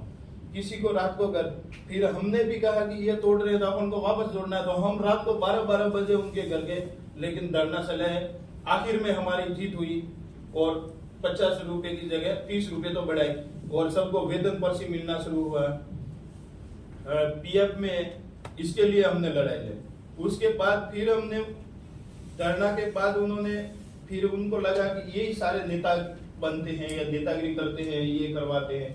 और ये पिनवाड़ा में कभी मजदूरों ने आवाज नहीं उठाई। फिर हमने जब संगठन बनाया तो पहली बार ये पिनवाड़ा में हुआ था, तो उनको लगा कि ये पहली बार किया तो अब इनको धीरे धीरे तोड़ना पड़ेगा। तो उन्होंने एक एक को निकलना शुरू किया। कोई कहा है आप आए नहीं हो, आप काम सही नहीं किया, आप लेट आए, या इतने दिन कहाँ गए थे, तो वैसे करके कोई बहाना करके निकालना शुरू किया। तो उन्होंने निकालना शुरू किया तो हमने फिर धीरे धीरे वो टर्मिनेट करते गए। तो हमने धीरे धीरे मुकदमा लगाना शुरू किया टर्मिनेट का, कि आपने किस कारण निकाला। तो कार्य बर्खास्ती के मुकदमे लगाने शुरू किए। तो हमने भी वापस काम शुरू ही रखा। तो जैसे ही कोरोना आया तो हमारे ये मदन जी है और बहुत सारे साथी काम करते थे 248 से, उसमें से 3-4 फैक्ट्रियों ऐसे थी उनमें हजारों लोग काम कर रहे थे। उन फैक्ट्रियों की बंद कर दी। उन्होंने कहा कि हमारे पास कोरोना में कोई सामान है नहीं है, तो इसलिए हम आपको नहीं रख सकते, कारखाना बंद कर दें। तो फिर हमने कहा कि कारखाना बंद करना था तो आपको एक या नियम के हिसाब से 3 महीने पहले आपको सूचना या नोटिस देना था कि हम 3 महीने बाद हमारे पास माल की आपूर्ति नहीं है इसलिए बंद कर रहे हैं। तो आपने ये नहीं किया, तो जब ये गलत तरीके से आप बंद नहीं कर सकते, आप निकाल नहीं सकते। तो फिर हम वार्ता ही चली। वार्ता में भी हमारी वो वार्ता सफल नहीं हुई। जॉइंट लेबर कमिश्नर आए थे जयपुर से, जोधपुर से, तो वार्ता फिर लेबर कोर्ट में, तो लेबर कोर्ट से भी हमारी लगभग जीत हुई है। अभी हाई कोर्ट में केस चल रहे हैं। ऐसे 2-3 जगह के नाना के हैं, पिनवाड़ा के हैं, ये केस चल रहे हैं, टर्मिनेशन के केस चल रहे हैं हमारे। और लोगों को जैसे किया ये व्यावसायिक बीमारी हुई तो हमने WCA में वर्कर कॉम्पनसेशन एक्ट में मामले लगाना शुरू किया है। ऐसे हमारे हजारों केस पिनवाड़ा में हमने किए हैं और उसमें से जीते भी है। इस तरह का संघर्ष हमारा जो चालू है। और हम तो ये चाहते हैं कि जो ये मुआवजा मिले, ये मिले। इससे बेहतर है कि पिनवाड़ा है जो सिलिकोसिस बीमारी हुई है और बीमारी से कई गांव खाली हो गए हैं, उसको आज भी विधवा के नाम से जाने जाते हैं। और आपने टाइम्स ऑफ इंडिया में, बाकी पेपरों में भी पढ़ा होगा कि विधवा के गांव के नाम सिलिकोसिस बीमारी, जो पत्थर कढ़ाई होते हैं। ये बड़े बड़े मंदिर भी बनते, मंदिर बनने के वहाँ मंदिर बनते हैं, उनके पत्थर पूरे पिनवाड़ा में तैयार होते हैं। शिल्प कलाकारी है वो पिनवाड़ा में होती है, जिससे वो डस्ट उड़ता है, वो सीधा मुंह होके फेफड़ों में दर्द। और वो अपन कहते हैं वो सरकार ने और IIT बॉम्बे और यहाँ दिल्ली से सब आए थे, और एजार्ट सेंटर दिल्ली में है वो भी आए थे। उन्होंने भी एक ऐसी मशीन निकाली, लेकिन वो अभी सक्सेस नहीं हो पाई जिससे कि वो डस्ट कंट्रोल हो पाए।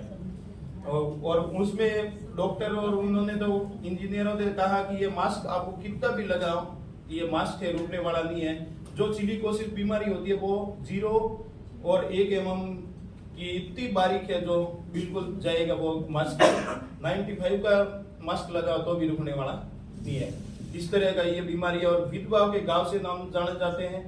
और आप अपन ये कह रहे थे लेगी कि यूनिक बड़ा, तो इसमें हमारे वहाँ महिलाओं के साथ तो इतना होता है कि वो विधवाएं जैसे हो जाती है पत्थर कढ़ाई से, और उनके जैसे ही पैसे आ जाते हैं सिलिकोसिस के, तो वो सास ससुर कहते हैं ये तो हमारे बेटे के नाम पे पैसे आए हैं, उनको निकाल दो। फिर उनको कई वो डाकन बोलते हैं, प्रथा में डाकन है। ये तो वो जिंदे थे उनके पति, तब तो वो डाकन नहीं थी, किसी को कोई नहीं किया, मरते ही वो डाकन हो गई। इस तरह से बहुत होता है। और बहुत सारों ने दलाली करके उनके पैसे भी लिए। तो हमने तो लगभग देखो 3-3 लाख रुपए तो हमने दलालों से दिलवाए हैं, और उनके परिवार वालों ने उनकी महिला से 3-3 लाख रुपए ले लिए। फिर हमने थानों में जा जाके कई तो मामले, और कई लोग तो हमारे को भी पीटने आ जाते हैं, ऐसा माहौल। ये इस तरह का पिनवाड़ा की कहानी थोड़ी वो अलग है, बाकी सब मजदूरों के साथ ही है। तो मैं एक दो में शर्म नहीं, हम अपने पसीने की कमाते हैं, महल और मंदिर मस्जिद बनाते हैं, महल और मंदिर मस्जिद बनाते हैं। साथियों, लहरों से डरकर नौका पार नहीं होती, लहरों से डरकर नौका पार नहीं होती, संघर्ष करने वालों की कभी हार नहीं होती। मदन जी हमारे साथ, तो थोड़े मदन जी भी बताएंगे। धन्यवाद। सोनी ने बताया, बहुत अच्छा बताया, लेकिन सोनी का इस पेशे से कोई लेना देना नहीं है। एक सामाजिक कार्यकर्ता कहे तो ऐसा ही होता है, कोई लेना देना नहीं है। मेरा तो फिर भी गीत जुड़ा हुआ है। मैं तो एक वर्कर हूँ, 17-18 साल मैंने स्टोन कार्विंग का काम किया। जैसे कि झरोखे लगे हुए बार बहुत अच्छे लग रहे हैं अपने, लेकिन इसमें किसी न किसी की जान गई है, किसी एक की नहीं, बहुत लोगों की गई है। तो हम उस एरिया से आते हैं। मैंने भी 2003 से ये काम शुरू किया था, और मेरा जो पढ़ाई लिखाई हुआ था वो हैदराबाद में हुआ। पापा की नौकरी थी तो हम पूरे परिवार वहाँ चले गए, जहाँ से IPS सेंटर है, NP नेशनल पुलिस एकेडमी। वहाँ पे पिताजी सही थे, मुझे भी पढ़ाया, अच्छा पढ़ाया, कॉमर्स में पढ़ा मैं। लेकिन पता नहीं क्यों ऐसा लग रहा था कि गाँव जब भी आते थे गर्मियों की छुट्टियों में, लोग देखते थे, लोगों का रहन सहन देखते थे, तो रहन सहन हमारे से बहुत अच्छा था। क्योंकि वो दौर वो था जब अपने पेंशन जो पे स्केल, छठा पे स्केल लागू नहीं हुआ था, तो सबकी पेमेंट बहुत कम थी। छठा पे स्केल लागू नहीं हुआ था, उसके बाद बढ़ोतरी हुई है सरकारों की, ठीक है। तो वो जब नहीं था तो हमने ऐसा देखा कि आर्थिक अभाव है, पिताजी सक्षम नहीं है पढ़ाने में। फिर मैंने ये देखा माहौल गाँव का कि भाई यार पत्थर गढ़ाई का काम करने वाले लोग इतना, हमसे भी नौकरी पिताजी की है, फिर भी हमसे भी आगे, रहन सहन इनका हमसे बेहतर है। और मैं बड़ा था, मेरा भी झुकाव इस ओर हो गया, और मैंने बाद में पढ़ाई में कम ध्यान दिया, लेकिन पढ़ाई में अच्छा था, कॉमर्स था, CEC था, हैदराबाद से था, तो कॉमर्स और इकोनॉमिक्स दोनों समझ रहा था मैं। लेकिन देखा मैंने भाई ये नहीं पढ़े चलेगा नहीं, पिताजी के हाथ थोड़ा अपने को भी बढ़ाना चाहिए, ठीक है। क्योंकि बड़े होने के नाते ही काम होता है, पीछे 2 भाई छोटे भी थे, तो मैंने सोचा कि मैं भी काम कर लेता हूँ। तो जब छुट्टी में आता था तो मैं छुट्टियों में, जब 3 महीने की छुट्टी, 1.5 महीने की छुट्टी होती है, जब आते हैं गाँव पे, तो मैंने भी हथौड़े से हाथ चलाना शुरू किया। अब वो सीखने की एक उम्र, सीखने में एक लगन होती है, तो वो लगन में वो हथौड़ा ऐसा चल रहा है तो किसी ने तारीफ कर दी, अरे यार तू तो के काम जानता है क्या? अब जानता है वो तो तुम्हारे शौक से मेरा शौक बढ़ा है भाई देखने से। और मेरे तो, मैं जिस कास्ट से आता हूँ वो मेघवाल समाज है, वो SC से आता है। जैसे स्वामी ने बोला कि हमारी इस पेशे में 2 ही कास्ट काम कर रहे हैं, जो SC और ST समुदाय है, ठीक है। तो 2003 के बाद में शादी हो गई, और मैं जो गौने होते हैं वो गौने में गाँव आया और देखा कि भाई शादी हो गई तो खर्चा बढ़ गया ऑटोमेटिकली।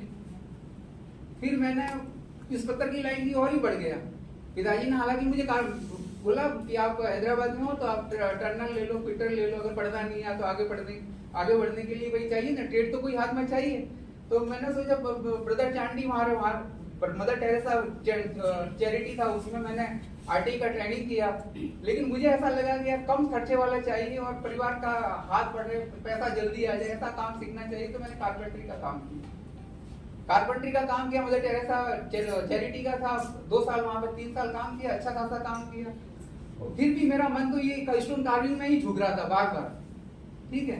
तो मैं स्टोन कार्विंग की और ही बढ़ा, बाद में वो काम तो सीख गया, मैं कारपेंटरी का काम भी सीख गया, लेकिन मेरा झुकाव इसका जिस और अपना मन होता है उधर ही जाता है। आया, काम सीखा, लेकिन जैसे ही काम सीखा मायावती का काम आ गया। 2003 के बाद पिनवाड़ा में बहुत बड़ा काम आया था, मायावती का वो जो पार्क बना था, तो वो उस समय मैं यहाँ गांव में रहना प्रॉपर शुरू कर दिया, मायावती का काम है आ गया, और मायावती के काम में लगातार 2 साल 3 साल काम करने के बाद में, जैसे सोन जी ने बताया, जो पत्थर लाल वाला पत्थर जिसे अपना लाल किला बना हुआ है, ठीक है, तो वो पूरी मौत है, वो पत्थर पूरा मौत है। तो शॉर्ट में बता थोड़ा इसको पूरी कहानी लेके बैठे हाँ ठीक।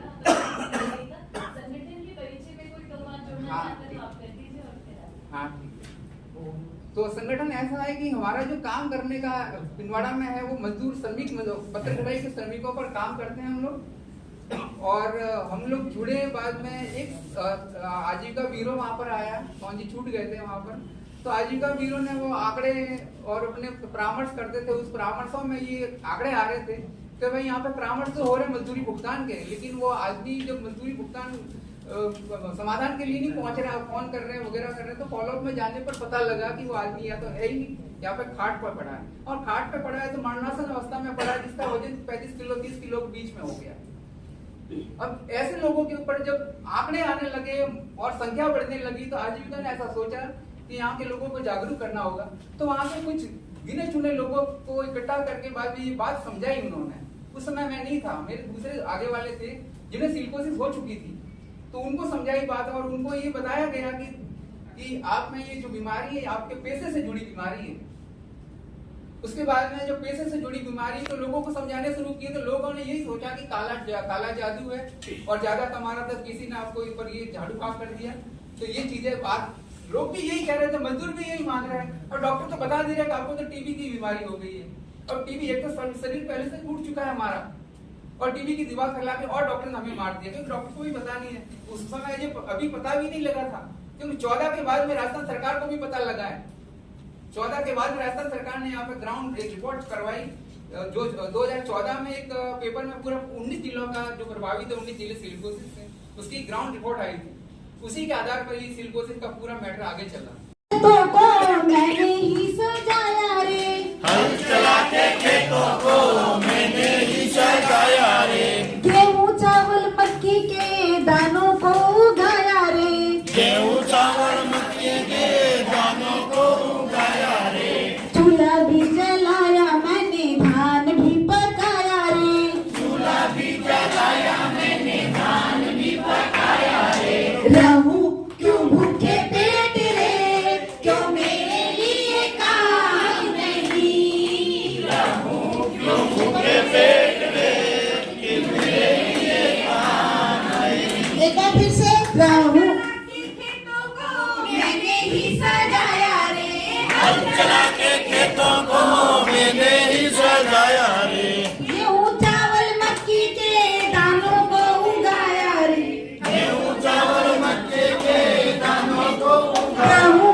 क्यों भूखे पेट रे, क्यों मेरे लिए काम नहीं, रहूं क्यों भूखे पेट रे, कि मेरे लिए काम नहीं। मिट्टी की खुदाई की भट्टी को जलाया रे, मिट्टी की खुदाई की भट्टी को जलाया रे, ईंटों को पकाया मैंने बंगला बनाया रे, ईंटों को पकाया मैंने बंगला बनाया रे, संसद का हर एक खंबा मैंने ही उठाया रे, संसद का हर एक खंबा मैंने ही उठाया रे, सो क्यों फुटपाथ पे क्यों मेरे लिए काम नहीं, क्यों फुटपाथ पे कि मेरे लिए काम नहीं।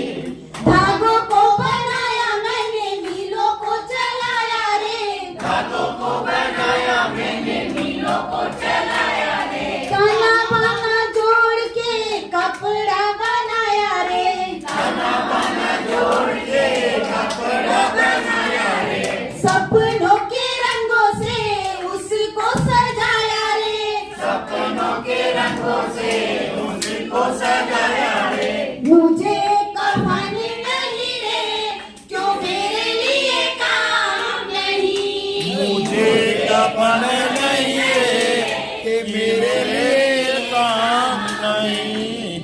मुझे कफन नहीं रे, क्यों मेरे लिए काम नहीं, मुझे कफन नहीं रे, कि मेरे लिए काम नहीं। रेल को बनाया मैंने पटरी पे चलाया रे, रेल को बनाया मैंने सड़कों को बिछाया रे, गाँव को बनाया मैंने पानी पे चलाया रे,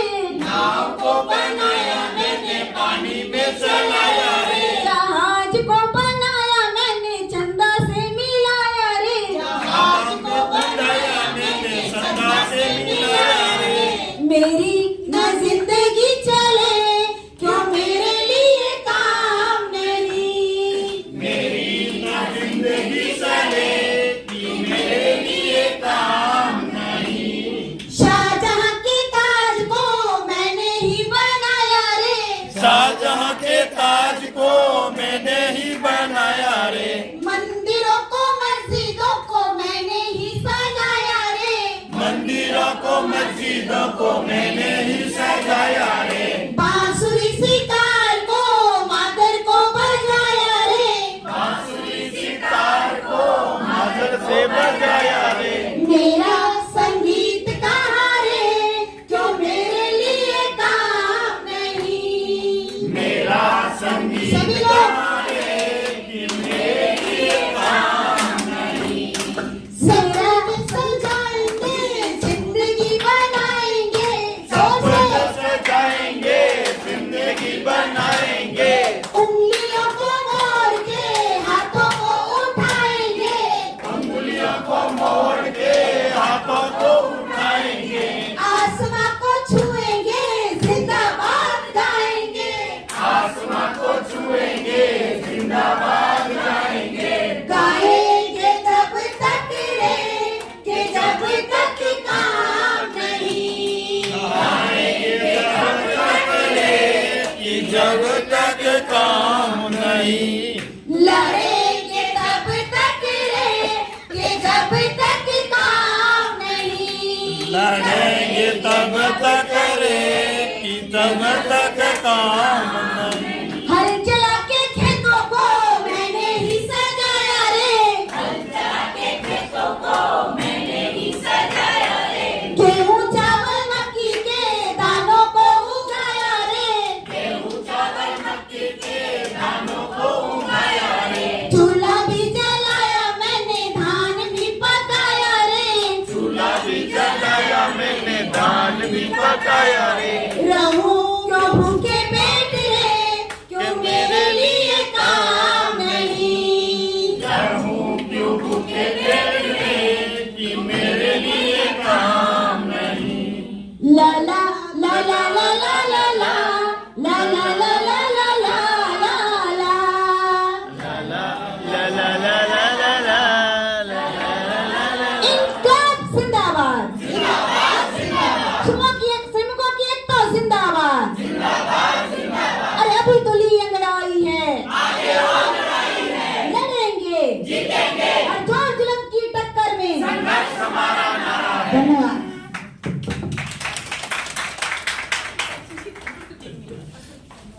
चलो जैसे तैसे ये संगीत अच्छा हो गया, बहुत अच्छा तो इस पूरी टीम को, मिली जुली टीम को बहुत बहुत धन्यवाद। चलो अगला जो सत्र है वो हमारा जो विषय है जो 3 कार्यशाला का, कि श्रमिक अधिकारों में लैंगिक और यौनिक अधिकारों की क्या प्रासंगिकता है, क्या रेलेवेंस है, उस पे है और उसी से जुड़ा हुआ सत्र है। अभी हम लोगों ने अपने व्यक्तिगत परिचय में और साथ साथ हमारा जो संगठन का परिचय था उसमें भी हम लोगों ने इन विषयों पे जो हमने कुछ काम किया उसके बारे में रखा। लेकिन बहुत से लोगों ने, जब मनीषा जी ने पूछा था कि भाई आपके इस पूरे कार्यशाला से क्या क्या सवाल है, तो बहुत सारे लोगों ने, मुझे लगता है करीब 60 से 65 के सवाल लोगों ने समूह में डाले। तो सवालों की संख्या तो बहुत ज़्यादा है, तो हो सकता है बहुत सारे सवाल उसमें कॉमन भी हैं, लेकिन हमारे समाज में जो हमारी अलग अलग पहचान है, चाहे वो जाति को लेके हो, लिंग को लेके हो, है ना, अलग अलग धर्म को लेके है, और इन पहचानों से समाज में श्रम का जो निर्धारण होता है, जैसे अभी वो साथी कह रहे थे कि ये इस काम में सिर्फ SC और ST के, खासकर ये जो हमारे पिंगवाड़ा के साथी थे पत्थर खुदाई वाले, तो आप देखोगे समाज में जो काम है, कौन क्या काम करेगा, और उससे उसकी जो समाज में पहचान है वो समाज की व्यवस्था ने तय की है। तो अभी वाला जो सत्र है हम उसमें ये जानने और समझने की कोशिश करेंगे।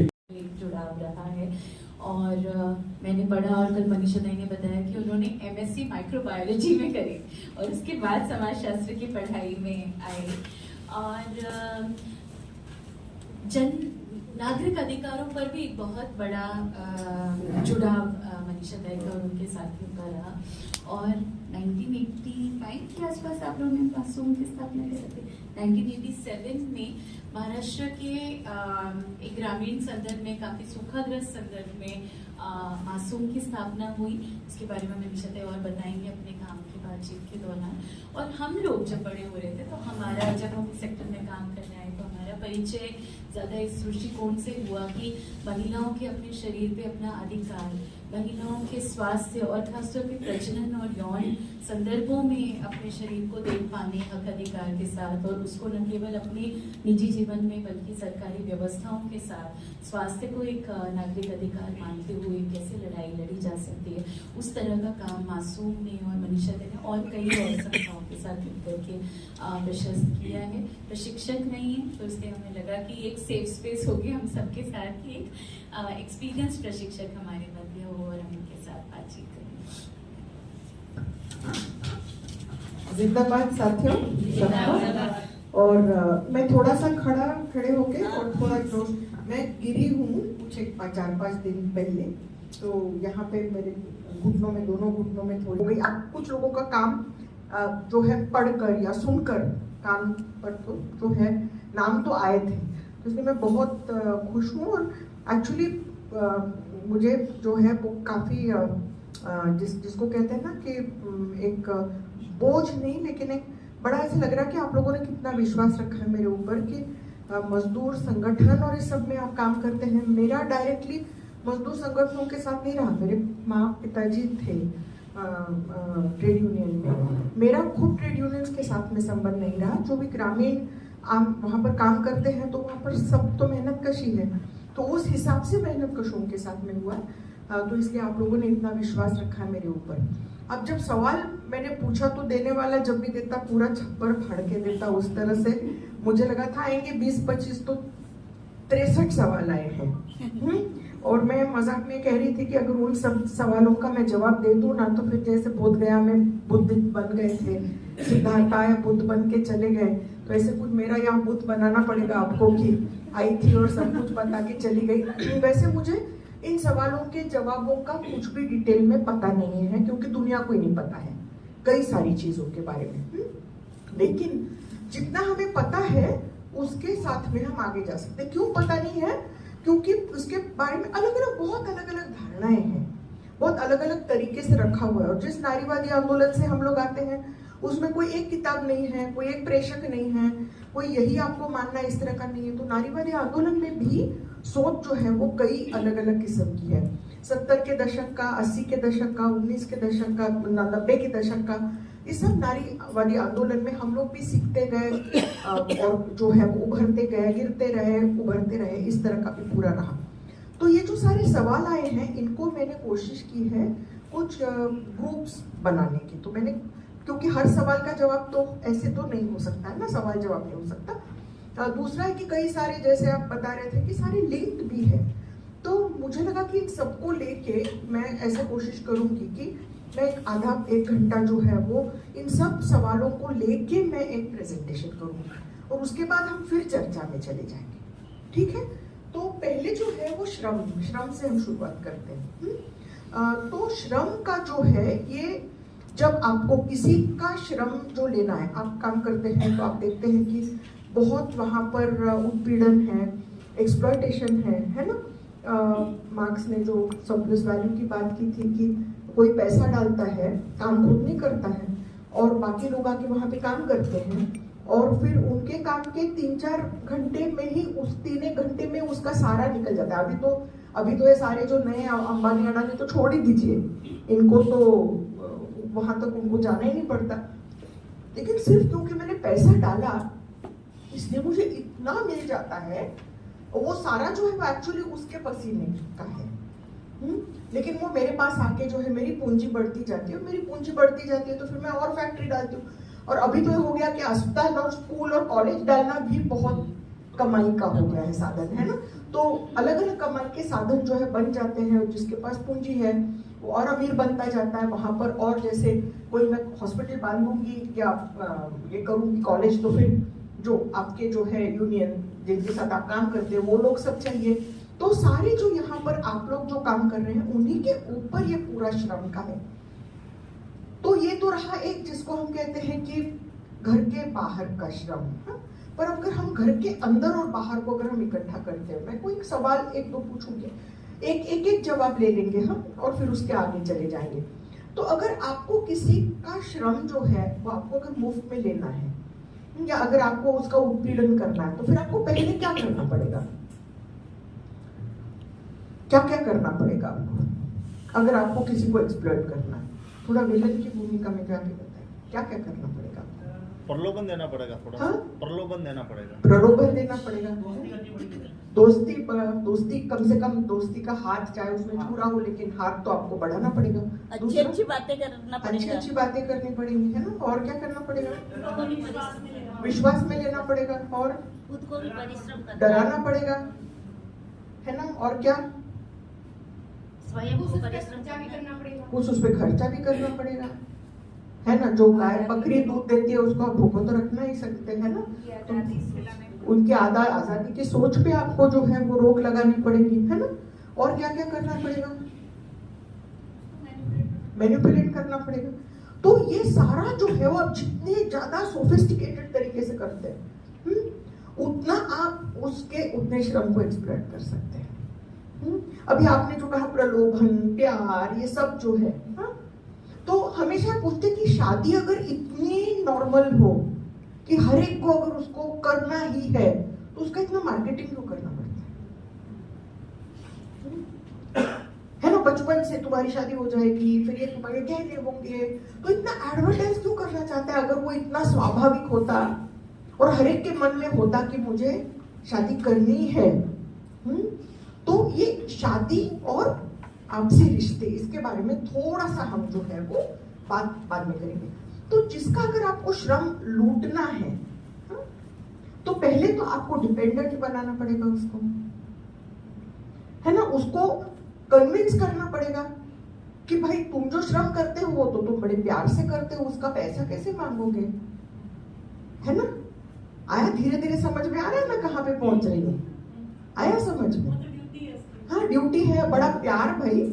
घर में आके कोई खाना बना के जाता है आपके जैसा, तो उसमें प्यार नहीं होता है। माँ बनाती है तो उसमें प्यार होता है, स्वाद होता है, उसमें आशीर्वाद होते हैं। अगर कोई दूसरे किसी को लाया बच्चा, क्यों नहीं अप्रिशिएट करते आपका काम जब आप किसी के घर में जाके बच्चा पालते हो? क्योंकि वो काम किसी और का था और वो आपको उसका क्रेडिट नहीं दे सकती है, काम उसी का है। अगर कोई भी इसमें प्रॉब्लम हो गई परवरिश में, तो उसको पहले अपनी नौकरी छोड़ के घर बैठना पड़ेगा, और वो कर देती है किसी को ट्रांसफर, तो किसी औरत को ही तो ट्रांसफर करती है ना, है ना? और ये औरत कौन सी है कि जो घर के अंदर जो काम करती है वही घर के बाहर काम करे। मतलब थोड़ा सा अगर हमने कहा कि मानिए कि अगर एक आदमी जो है उसके अगर बटन, शर्ट का बटन जो है वो टूट गया है, तो आमतौर पे किसकी तरफ देखा जाता है? किसकी तरफ बॉय तान के देखा जाता है?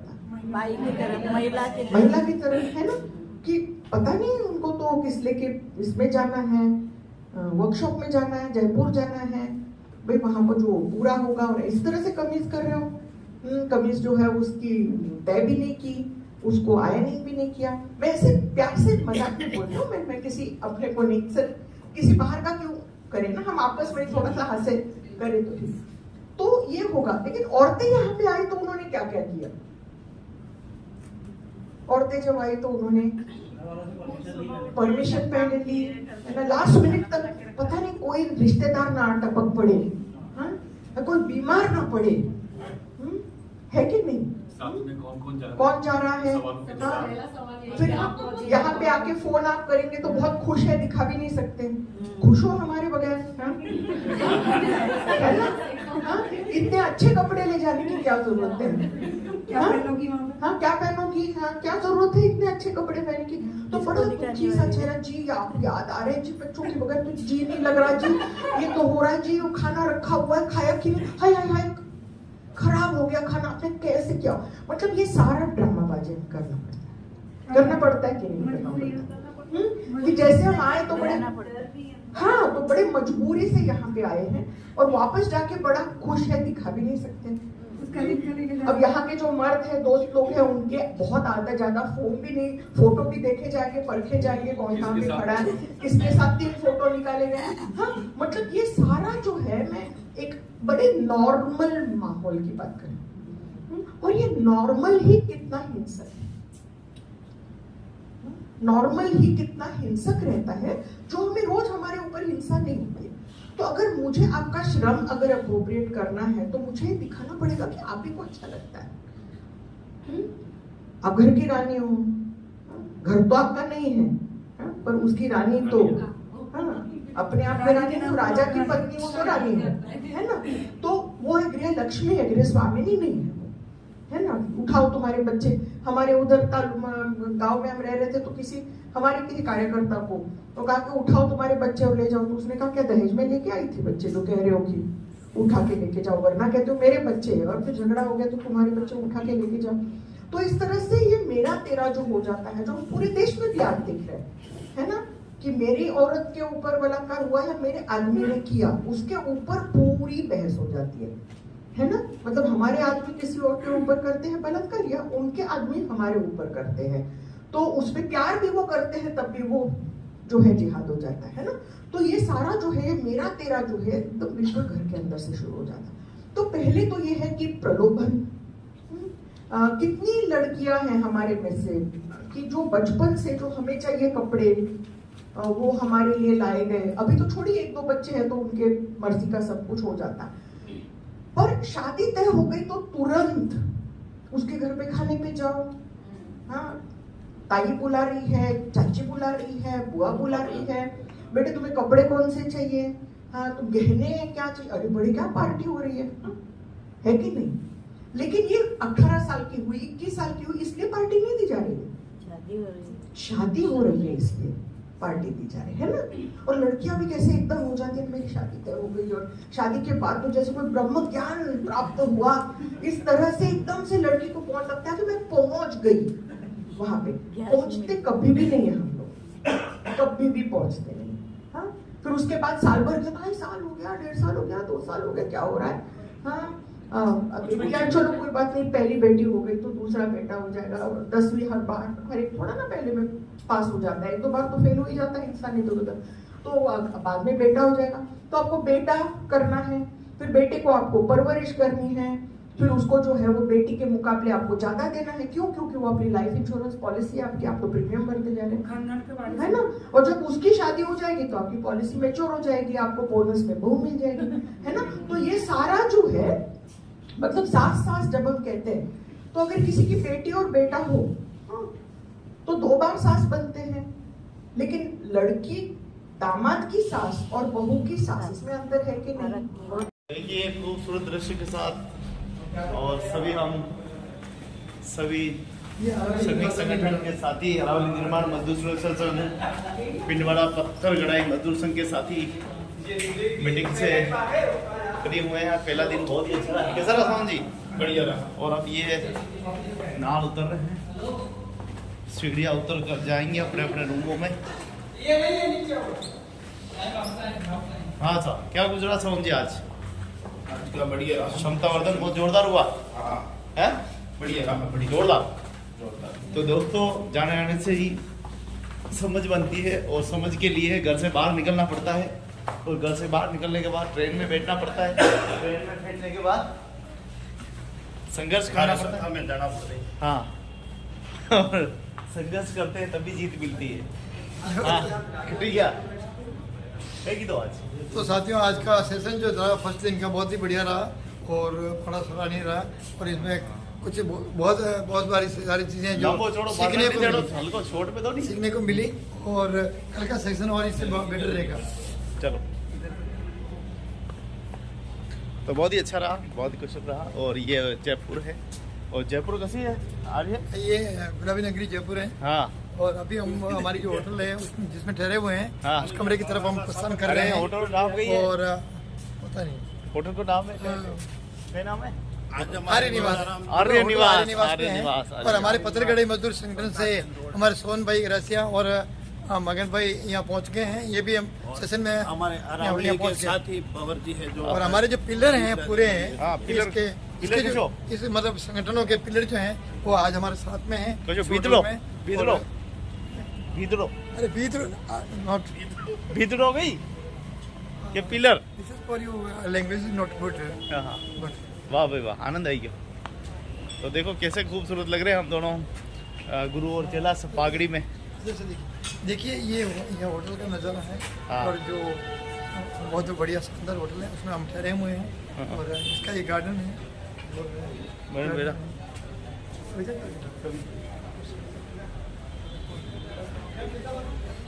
तो दोस्तों आनंद लीजिए वीडियो का।